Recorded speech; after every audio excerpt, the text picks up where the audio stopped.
Saya senang sekali kalau Mas Habib ingin melihat dari sisi-sisi yang positif. Nah, jadi jangan yang negatif itu, gitu kan. Nah, saya kok melihat, saya sendiri juga belum pernah datang ke sana. Tapi memang sejak dulu saya mengikuti perkembangan Al Zaitun itu, walaupun lewat ya saya bertanya-tanya kepada orang yang tahu tentang Al Zaitun, bahkan juga mahasiswa saya dulu pernah studi banding di lembaga pendidikan itu, dan ketika pulang lalu saya tanya, hasilnya kan juga bagus gitu kan, tentang pengelolaan lingkungan, lalu kemudian juga proses belajar mengajar mahasiswanya itu kok bagus, lalu kemudian managerial dan leadershipnya itu bagus gitu loh. Lalu kemudian juga kemandirian dengan usaha-usaha pengembangan ekonomi, pertanian, lalu peternakan, lalu kemudian juga yang lain-lain. Itu menurut saya itu bagus. Lalu begini Mas Habib, kalau saya diajak bicara hal yang positif, bangsa Indonesia ini kan kepingin maju sebetulnya. Umat Islam itu kan juga kepingin maju ya. Lembaga pendidikan Turunin S2 tengah mereka izin. Soalnya bola-balik yang nggak maju itu negara-negara Islam. Ya itu.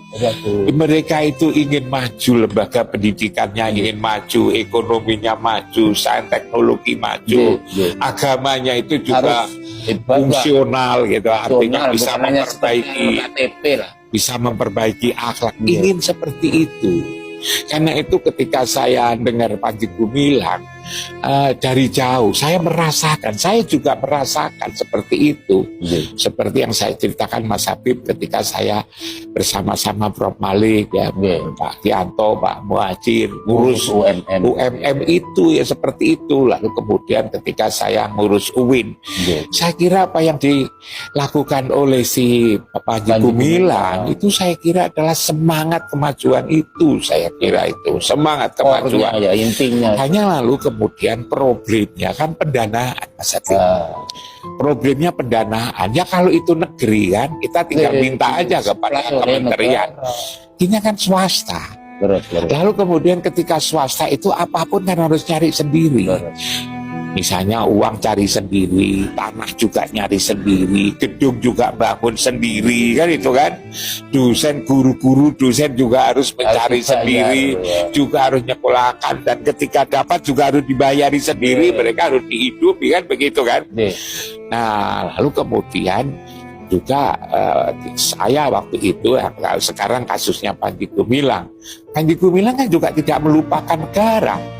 Buktinya juga dia minta diakui kan, dengan apa, didaftarkan pemerintah, lalu kemudian resmi, lalu kemudian juga terbuka untuk dievaluasi oleh negara, baik oleh Departemen Agama maupun juga oleh Mendiknas misalnya. Kan ini kan terbuka, ada namanya macam-macam. Itu untuk negara dan itu untuk bangsa.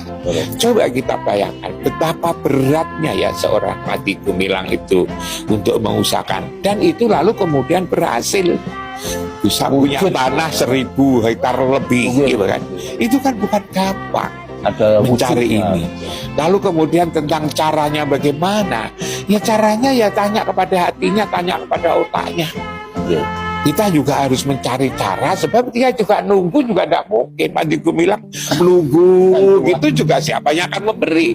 Dia juga pergi kemana-mana komunikasi dengan pemerintah, dan alhamdulillah kemudian juga direspon. Mungkin juga dengan orang-orang kaya kan itu kan. Mungkin juga kepada orang luar negeri kan, apa salahnya pun juga tidak ada aturan untuk kita dilarang kan itu kan. Hanya seperti itu akhirnya lalu kemudian Panji Gumilang bisa mewujudkan lahan yang katanya 1.200 hektar. Lalu kemudian bangunannya. Coba Mas Habib, lalu kita sana kan kita kan secara terbuka lihat bagaimana penataan letak. Mana lalu kemudian masjidnya, mana lalu kemudian perkantoran, mana lalu gedung-gedung sekolah, mana ini, lalu kemudian ditata. Tidak umpel-umpelan, rapi. Mana jalannya juga begitu besar, begitu jauh menuju ke ini. Gedung-gedungnya juga tertata. Ini kalau orang tidak hebat, Mas Habib, Tidak mungkin. Itu tidak mungkin sebetulnya itu. Biasanya kalau punya uang atau orang yang tidak ngerti, bangun gedung saja itu umpel-umpelan, tidak karu-karuan. Seperti lalu jadi kumuh, itu tidak, itu jadinya terapi banget itu kayak begitu itu. Ini kalau orang tidak ngerti filosofi, tidak punya filosofi pendidikan. Dari satu sisi, nata letak saja itu sebenarnya tidak bisa. Lalu kemudian kelihatan kalau disorot itu kan lalu jadi indah banget gitu kan. Indah banget.